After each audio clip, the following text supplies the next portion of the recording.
नमस्कार विद्यार्थ्यांनो, मी प्रतिमा मिस. मागच्या व्हिडिओमध्ये आपण इयत्ता 8वी यातील पहिल्या कवितेचा अभ्यास केला. आज आपण इयत्ता 8वी सुलभ भारती विषय मराठी इंग्रजी माध्यम यातील सेकंड लेसन मी चित्रकार कसा झालो, लेखक आहेत ल.म. कडू.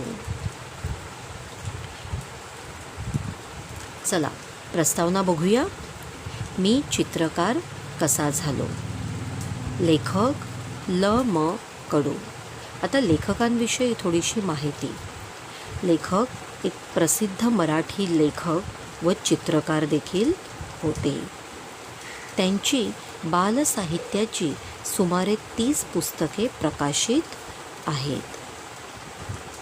मतलब लेखक, मराठी लेखक, राइटर और चित्रकार है और उन्होंने 30 से ऊपर बाल साहित्य इसके ऊपर बुक्स लिखे हैं. त्यांची झाड हे लहान मुलांसाठी असलेले द्विभाषिक पुस्तक, खारीचा वाटा हा कथासंग्रह, जॉर्ज कार्वर हे चारित्र्य, रावीचा मोर हे बालसाहित्य इत्यादी पुस्तके प्रसिद्ध आहेत.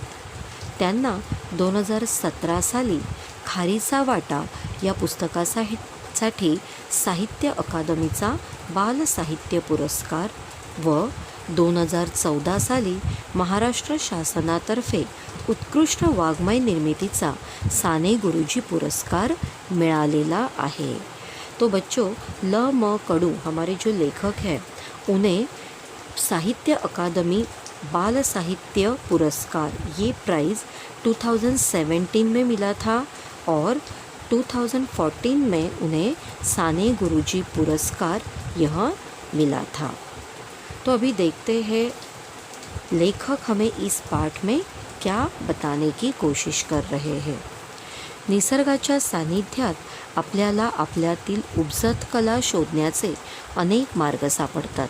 हे लेखकाने स्वानुभवातून या पाठात सांगितलेले आहे. इसका मतलब लेखक हमें यह बता रहे हैं कि नेचर के साथ अगर हम रहे तो हमें हमारे अंदर अगर कुछ आर्ट है तो उसे उभरने के लिए ज़्यादा वेज मिलते हैं. तो ये लेखक ने खुद के अनुभव के अनुसार इस लेसन में हमें बताए हैं. तो बच्चों लेसन पढ़े. मी तुमच्या एवढा असताना जे अनुभवलं पाहिलं ते तुम्हाला सांगणार आहे. मी मतलब कौन? लेखक. तो लेखक हमें ये बता रहे हैं कि जब मैं आपकी उम्र का था तब जो एक्सपीरियंस मेरे साथ हुआ है वो मैं आज आपको बताने वाला हूँ. प्रथम निसर्ग. पहले तो क्या है? नेचर. आपण निसर्गाला कधीही विसरून चालणार नहीं. लेखक हमें ये बता रहे कि नेचर को कभी भी भूलना नहीं चाहिए. त्याच्या विरोधात न जाता मर्जीत राहणं केव्हाही आपल्या फायद्याचंच आहे. मतलब नेचर के विरोध में ना जाते हुए उसके साथ ही रहना कभी भी अपने फ़ायदे के लिए ही होगा. निसर्गातून आपलं पालन पोषण होतं. लेखक हमें ये बता रहे हैं कि नेचर में से ही हम क्या होते हैं?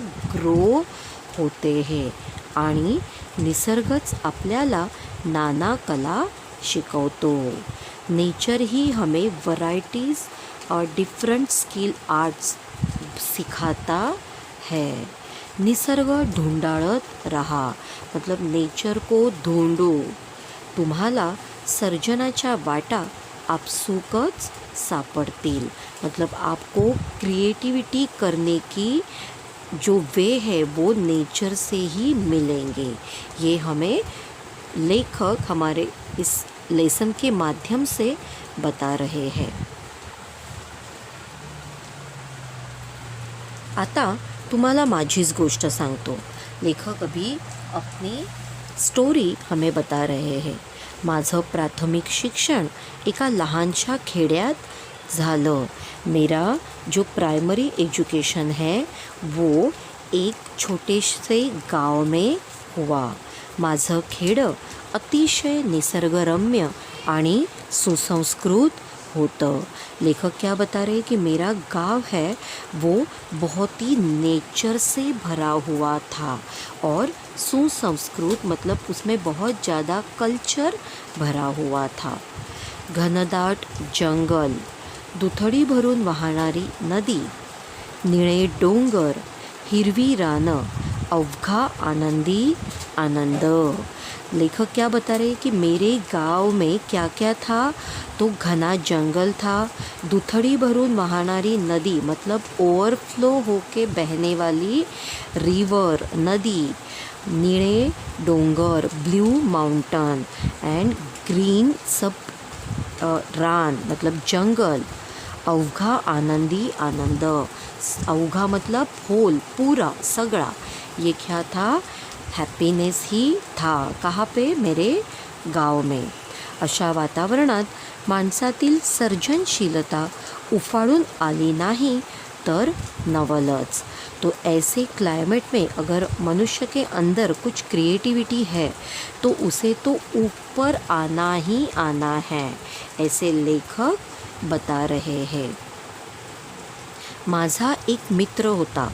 लेखक बता रहे कि उनका एक फ्रेंड था. आम्हाला खूप वाटायचं कि आपण चित्र काढावीत. लेखक को और उनके फ्रेंड को ऐसा बहुत लगता था कि क्यों ना ड्राइंग निकाले. पण काय करणार, क्वेश्चन था. क्या करे, आमच्याकडे कसलीच साधनं नव्हती. मतलब हमारे पास कुछ भी मटेरियल नहीं था जो ड्राइंग बनाने के लिए लगता है. जैसे ड्राइंग बुक है, पेंसिल है, कलर्स है, ब्रश है. तो ऐसा कुछ भी मटेरियल, साधन मतलब क्या, मटेरियल हमारे पास नहीं था. पेंसिल, रंग, ब्रश हे तर सोडाच, साधा कागदही नव्हता. लेखक क्या बोल रहे हैं कि मेरे पास पेंसिल, रंग, ब्रश ये तो नहीं ही था, लेकिन एक कागज भी नहीं था. अभ्यासाची एकच वही, पढ़ने के लिए एक ही बुक हमारे पास हुआ करती थी. पाटीवर लिखण्याची एक पेंसिल, पाटी स्लेट, उसके ऊपर लिखने के लिए एक ही पेंसिल हमारे पास हुआ करती थी.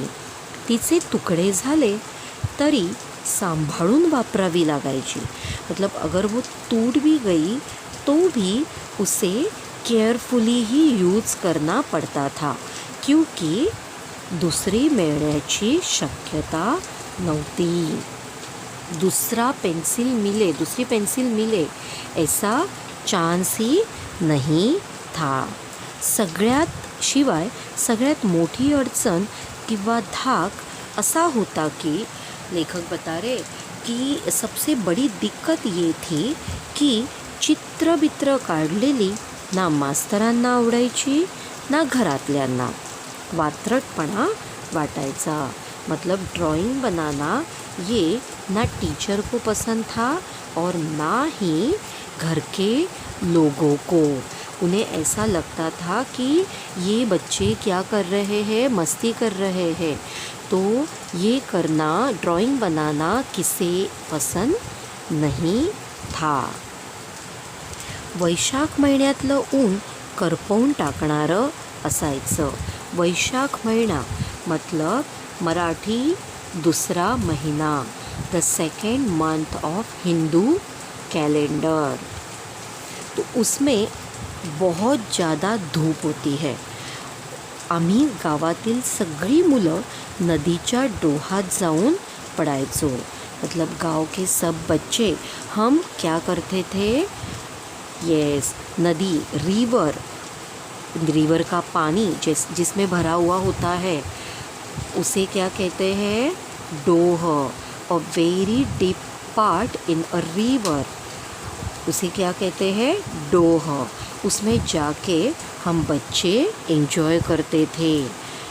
अंगात गारवा भरला की पुन्हा काठावर येऊन बसायचं. मतलब बदन में ठंडावा, कूलनेस ऐसे लगने लगी तो नदी के किनारे, काट नदी किनारा, उसमें आके बैठ जाना. काठा लगत खूब खड़क होते, मतलब वो नदी के बाजू में, नदी किनारे बहुत ज़्यादा खड़क मतलब रॉक, पत्थर थे. पाण्याच्या प्रवाहामुळे गुळगुळीत सपाट झालेले, मतलब रिवर का पानी बार बार लगने की वजह से वो जो पत्थर है वो कैसे हुए हैं, फिसलन की तरह हुए हैं.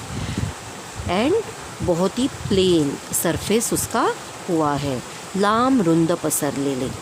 आम्हाला तिथेच आमचा कॅनव्हस सापडला. तो बच्चों देखो, लेखक को उसमें ही क्या मिला, कैनवस मिला. अभी कैनवस मतलब क्या है कि ड्राइंग बनाने के लिए एक कपड़े का बोर्ड यूज़ करते हैं, जैसे use as a surface for oil painting. Oil painting बनाने के लिए वो यूज़ किया जाता है, उसे क्या कहते हैं, कैनवस कहते हैं. या भल्या थोरल्या खडकावर मनसोक्त चित्र काटता येणार होती. अभी कैनवस मिल गया है तो इसमें हमें मनसोक्त मतलब जितना दिल चाहे उतनी ड्राइंग हम बना सकते थे. पण कशानं काढणार. फिर से क्वेश्चन आया कि कैनवस मतलब किसके ऊपर ड्राइंग बनाए, ये तो मिल गया, बट उसके ऊपर ड्राइंग किससे बनाए, तो ही मार्ग सापडला. अभी उसमें भी क्या हुआ, वे मिला. आमच्या त्या भागात तांबूस रंगाचा मुरूम असतो. लेखक क्या बता रहे कि हमारे उस साइड पे एक रेडिश कलर का पत्थर, मुरूम पत्थर जो सॉफ्ट पत्थर होता है वो ज़्यादातर मिलता है. शिवाय पिवळट रंगाचे दगडही सापडतात. लेखक बता रहे हैं कि उसके अलावा येल्लोइश कलर के पत्थर भी मिलते हैं. ते दगड आपटले की त्याची पिवळी पिवळी पक्की पड़ते, मतलब वो दगड़ अगर एक दूसरे के ऊपर डालकर बारीक मतलब छोटा कर दिया जाए तो उसमें से क्या मिलता है, पक्की मतलब पाउडर मिलती है. अगदी पिठासारखी असते. वो किस तरीके की होती है, आटे की तरह होती है. किस वजह से, दो पत्थर मतलब उनके यहाँ पे जो एक येलो कलर के पत्थर मिलता है वो पत्थर एक दूसरे के ऊपर बारीक कर दिए जाए, मतलब तो उसमें से येलो कलर की पाउडर मिलती है. अगदी पिठासारखी असते. हवं तसं पाणी घातलं कि पिवळा रंग तैयार.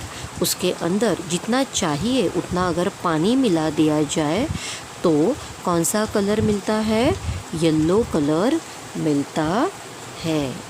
मुरमाचा खडा ओला करून घेतला आणि खडकावर चित्र रेखाटणं सुरू झालं. मतलब वो जो मुरूम, जैसे मैंने अभी आपको बताया कि वो एक सॉफ्ट पत्थर होता है, वो अगर गीला करके लिया और क्या किया, पत्थर के ऊपर ड्राइंग बनाना शुरू किया. काय काढू आणि काय नको असं व्हायचं. मतलब हाथ में कैनवस मिल गया है, कैनवस के ऊपर बनाने के लिए पेंसिल भी यूज़ हुई है, मिल गई है ना. तो ऐसा हो रहा था उनको कि क्या ड्राइंग बनाए और क्या नहीं. गुडघ्यावर टेकून रेश काढण्यात दंग व्हायचो. मतलब घुटनों के बल बैठकर ड्राइंग बनाने में, लाइन बनाने में हम क्या होते थे, मग्न, मतलब उसमें ही हम व्यस्त होते थे. रेषा काढीत हात भर पुढे सरकल्यावर मागे वळून पाहावं तर रेषा वाळून लाल जर्द झालेल्या असायच्या. मतलब वो लाइन बनाते बनाते आगे तक हम गए और पीछे मुड़ के देखा तो वो जो लाइन है वो रेडिश हुई रहती थी. आणखी सुरसुरी यायची, मतलब और ज़्यादा पावर आने लगती थी. तापलेल्या खडकावर टेकून टेकून गुडघ्याची साल्टं गेलेली लक्षातच यायची नाहीत. मतलब वो हॉट पत्थर के ऊपर घुटनों के बल बैठने की वजह से घुटने कैसे पूरे छिले हुए मतलब हो जाते थे और वो बिल्कुल ध्यान में आता ही नहीं था. चित्र काढणं सुरू झालं. काही दिवसांनी वाटायला लागलं की यात रंग भरावेत. मतलब कुछ दिनों के बाद ऐसे लगने लगा कि अभी क्यों ना इसके अंदर कलर भर दिए जाए. पण ते कुठून आणणार? फिर से सवाल कि कलर कहाँ से मिलेंगे. त्या दिवसात काटेसावर फुलते. काटेसावर ये एक कॉटन का प्लांट है, a kind of cotton plant. लाल भडक होते. तिच्या फुलातले पराग पाण्यात सुरगळले की जांभळा रंग मिळतो. मतलब उस पेड़ में, उस ट्री में फ्लावर होते हैं. वो फ्लावर के जो बीज हैं वो अगर पानी के अंदर मिक्स कर दिए जाए तो उसमें से कौन सा कलर मिलता था? पर्पल, जांभळा कलर मिळतो. शेंद्री नावाच्या वनस्पतीच्या बोंडातल्या बिया भगवा रंग देतात. शेंद्री ये भी एक टाइप ऑफ प्लांट है. तो उसमें से जो बीज है वहाँ उससे हमें भगवा मतलब केशरी कलर, ऑरेंज कलर मिलता है. काही पानांचा हिरवा मतलब पत्ते, पेड़ के पत्ते हैं उसका कौन सा कलर किया? ग्रीन कलर किया. चुन्याचा पांढरा, कुंकवाचा लाल. चुना पान खाते वक्त जो वाइट कलर का हम यूज़ करते हैं उसमें से वाइट कलर उन्हें मिला.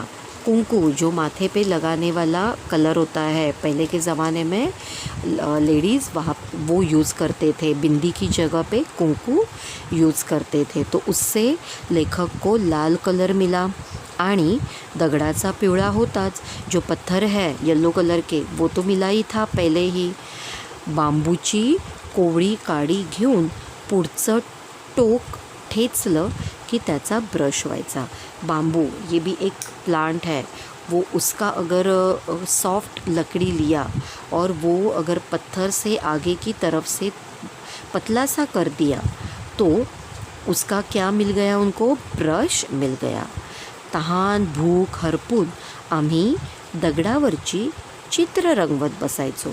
मतलब भूख प्यास भूल कर हम क्या कर रहे थे बच्चे? उस पत्थर के ऊपर ड्राइंग बनाते हुए बैठे रहते थे. नज़र जाईल तिथपर्यंत चित्रच चित्र. मतलब जहाँ तक देखे, जहाँ तक नज़र जाए वहाँ तक क्या था? ड्राइंग ही ड्राइंग था. थोड्या दिवसांनी पाऊस यायचा. थोड़े दिनों के बाद बारिश आनी शुरू हुआ करती थी. नदी वहायला लागायची. मतलब नदी बहने लगती थी. आमची चित्र नदीच्या पोटात गडप व्हायची. मतलब हमारा जो ड्राइंग है वो नदी के पेट में गायब हो जाता था.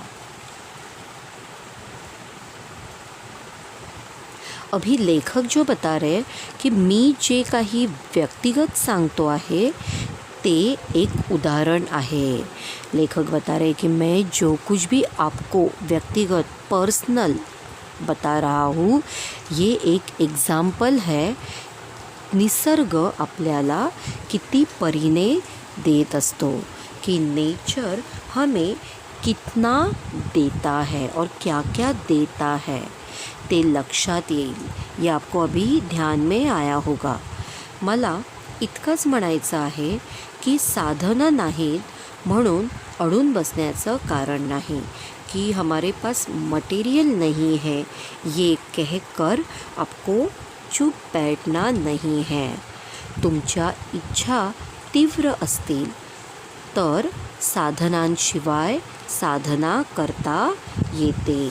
मतलब अगर आपके अंदर कुछ करने की इच्छा है, कुछ सीखने की इच्छा है, तो अगर आपके पास मटेरियल ना भी हो तो भी आप वो पूरी कर सकते हो। आता हेच पहा, श्रावण सरता सरता पाऊस कमी व्हायचा। श्रावण मराठी महीने का ये 5वां मंथ है, the 5th month of Hindu calendar. वो आते आते, सरता सरता मतलब कम होता है, जाते जाते क्या होता था, बारिश कम होती थी, पण नदी वाहतच असायची, बट जो रिवर है वो बहती ही रहती थी। आमचा कॅनव्हस म्हणजे खडक मोकळा व्हायला पार चैत्र महीना उजाड़ायचा।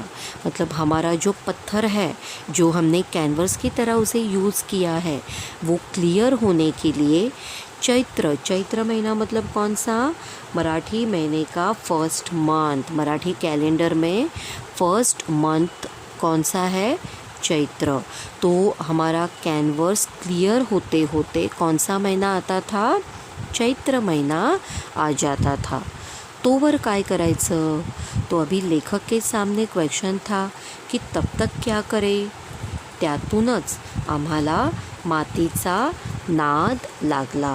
मतलब उसमें से ही मिट्टी में खेलने का एक हॉबी हमें लगी, ऐसे लेखक हमें बता रहे हैं।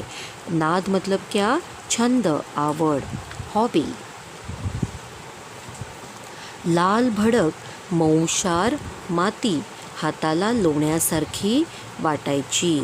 लाल भड़क, ये जो मिट्टी है वो किस तरीके से होती थी वहाँ पे, तो लाल, रेड, मऊशार मतलब सॉफ्ट, वो हाथ को कैसी लगती थी, लोणी मतलब बटर की तरह लगती थी। मूर्ति कराव्यात असं ठरवलं। तो लेखक ने उसमें से क्या डिसाइड किया कि इस मिट्टी से हम मूर्ति बनाएं, पण हा मातीचा खेळही लपून छपून करावा लगे। मतलब ये जो मिट्टी का खेल हम खेल रहे थे, उसमें से जो स्टैचू बनाने वाले थे वो भी हमें छुप छुप के ही करना पड़ रहा था। तो कहाँ पे करते थे वो ये खेल, कधी गोठ्याच्या मागच्या बाजूला, गोठा काऊ शेड उसके पीछे के साइड पे, नहीं तर गावातील मंदिराजवळच्या बकुळीच्या झाडाखाली आमचा उद्योग चालायचा। एक तो काऊ शेड के पीछे, नहीं तो गांव के मंदिर के पास बकुड़, ये भी एक फ्लावरिंग पार्ट है, उसके नीचे हम ये करते रहते थे। क्या, मिट्टी में से मूर्ति बनाना। मूर्ति करून वाळत ठेवल्या कि मतलब वो मूर्ति बना के, अभी मिट्टी की मूर्ति तो वो गीली होती है तो उसे सूखने के लिए रखना पड़ता है। तो अगर वो सूखने के लिए रखा जाए की काही काळानं त्यांना तडे जाऊन ढासळायचा। कुछ समय के बाद उसे क्रैक आने लगते थे और वो टूट जाया करते थे। क्या, वो जो मूर्ति बनाई है वो। हिरमोड व्हायचा, मतलब उस वजह से हम क्या होते थे, डिसअपॉइंटेड होते थे। ठीक है, त्यावर काहीतरी उपाय शोधायला हवा होता। मतलब इसके ऊपर भी कुछ तो निकालना है, कुछ तो इसके ऊपर एक उपाय, मतलब कुछ तो आइडिया निकालनी है, ऐसे उन्होंने डिसाइड कर लिया। विचार करता करता लक्षात आलं की गाईचं शेण ओलं असताना जसं असतं तसंच ते वाळल्यावरही राहतं। मतलब कि सोचते सोचते ये डिसाइड किया, उन्हें ये ध्यान में आया कि गाय का जो शेन होता है वो सूखने के बाद क्या हो जाता है, थोड़ा सा वैसे के वैसे ही रहता है। मतलब अगर वो मिट्टी के अंदर मिक्स कर दिया जाए तो उसके अंदर क्रैक नहीं होगा। इसके लिए उन्होंने क्या किया, आम्ही शेण मातीत मळून घेतलं। वो हमने क्या किया, मिट्टी के अंदर मिक्स कर दिया. आता मूर्ती थोड्या टिकायला लागल्या. इस वजह से हमारी जो मूर्ति है वो कुछ समय तक वैसे की वैसे ही रहने लगी. तरीही जास्त दिवस झाल्यावर बारीक बारीक तडे जाऊन ढलप्या पडायच्या. मतलब फिर भी कुछ समय के बाद अगर ज़्यादा दिन उसमें बीत गए तो क्या होता था, उसमें से छोटे छोटे क्रैक गिर गिर के वो टूट जाया करने लगे थे. ठीक है, अभी ढलप्या इसका मतलब ये है कि वो क्रैक होते, टूट जाता है. ठीक है, पीस हो जाते हैं उसके. पुन्हा विचार शुरू झाला. अभी फिर से इसके ऊपर क्या हुआ, कुछ ना कुछ विचार सुरू केला. आमच्या गावात आठवडे बाजार भरायचा. मतलब हमारे गांव में वीकली मार्केट भरा करता था. महादू आयते कपड़े विकायला यायचा. महादू क्या करता था, रेडीमेड, आयते मतलब रेडीमेड कपड़ा बेचने के लिए आता था. सगळा डोंगर भाग फक्त पायवाटा, मतलब वो साइड पूरा माउंटेन से भरा हुआ था. आने जाने के लिए रास्ता था वो ऐसा कि कोई भी व्हीकल वहाँ पे ना आ सके. तो कैसे आते थे, पायवाट, मतलब हम चल पाए इतनी ही जगह वहाँ पे थी. तो अपना माल घोड्यावर लादून आणायचा. वो क्या करता था, अपना जो भी सामान है वो हॉर्स के पीठ पे लाता था. नादरुकीच्या झाडाची दाट सावली पडायची. नादरुकी पीपल की पेड़ जैसा ही पेड़. पीपल के फैमिली हम लोग ऐसे बोल सकते हैं कि a type of tree belong to family of a peepal tree. उसे कौन सा ये कहते हैं, नादरुकी का पेड़. तो उसकी घनी छाव वहाँ पे हुआ करती थी. तो झाडाच्या मुळीला घोडा बांधून ठेवायचा. आम्हाला घोड्याची लीद दिसली. लीद मतलब क्या, घोड्याचं शेण. उसका आंसर यहाँ पे ही उन्होंने दिया है कि लीद मतलब क्या, घोड्याचं शेण. त्यात बरेच धागे धागे दिसत होते. मतलब उसमें बहुत ज़्यादा रस्सी की तरह दिख रहे थे. हे धागे माती धरून ठेवतील. मतलब ये जो धागा है ये मिट्टी को पकड़ में रख सकता है. असा विचार करून आम्ही तो प्रयोग केला. मतलब ऐसे हमने सोचा और फिर कुछ तो एक्सपेरिमेंट उन्होंने की. आता आमच्या मूर्तींना बिल्कुल तड़े जात नव्हते. मतलब अभी जो मूर्ति हमने बनाई उसमें बिल्कुल क्रैक नहीं गिरते थे. क्यों, क्योंकि उन्होंने क्या किया है, जो हॉर्स है उसकी पॉटी, उसका शेन उस मिट्टी में मिक्स करके उसमें से मूर्ति बनाई है. केवढा आनंद झाला हे मला शब्दात सांगता येणार नाही. मतलब उस वक्त इतना हैप्पीनेस फील हुआ कि ये मैं आपको वर्ड में नहीं बता सकता. मी माध्यमिक शाळेत असताना आर्किमिडीज या शास्त्रज्ञाचा धडा वाचला. माध्यमिक सेकेंडरी स्कूल में जब मैं पढ़ रहा था उस वक्त आर्किमिडीज कौन है, एक ग्रीक मैथमेटिशियन. ठीक है, साइंटिस्ट. तो उनका लेसन मैंने पढ़ा था. त्याला हवं होतं ते शोधण्यासाठी तो साध्या वाटणाऱ्या गोष्टीतही ते शोधत राहायचा. मतलब अगर उन्हें कुछ ढूंढना है तो वो ऐसा छोटी सी चीज़ भी है तो उसमें भी आर्किमिडीज क्या करते थे, ढूंढते रहते थे कि उन्हें जो एक्सपेरिमेंट करना है. ते सापडल्यावर तो न्हाणीघरातून युरेका करत धावत सुटला. तो मतलब यहाँ पे तो मतलब कौन, हमारे आर्किमिडीज जो साइंटिस्ट है उन्हें अगर कुछ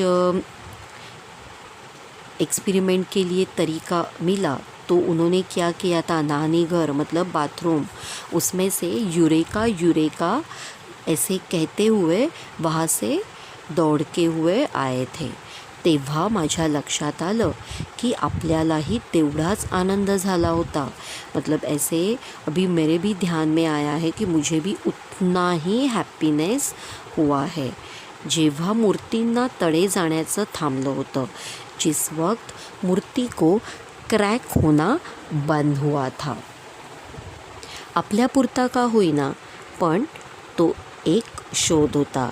मतलब लेखक बता रहे कि अपने तक क्यों ना हो, लेकिन वो एक एक्सपेरिमेंट ही थी. तो अभी लेखक बता रहे मुलांनो, मी तुम्हाला एवढंच सांगेन. लेखक हमें क्या बता रहे कि मैं आपको इतना ही कहूँगा की तुमच्या प्रत्येकात आर्किमिडीज दडलेला आहे. आप सब में एक साइंटिस्ट छुपा हुआ है. त्याला कायम जागतं ठेवा. मतलब उसे हमेशा कैसे रखना है, जगा हुआ ही रखना है. तुमचं आभाळ कायम आनंदानं भरलेलं राहील. आभाळ आनंदाने भरलेलं राहणं, इसका मतलब बहुत ज़्यादा हैप्पीनेस आपको मिलेगा. अगर आपने क्या किया, आपके अंदर जो भी छुपा हुआ आर्ट है उसे बाहर निकाला. तो बच्चों, आपको समझ में आया? Very good. धन्यवाद.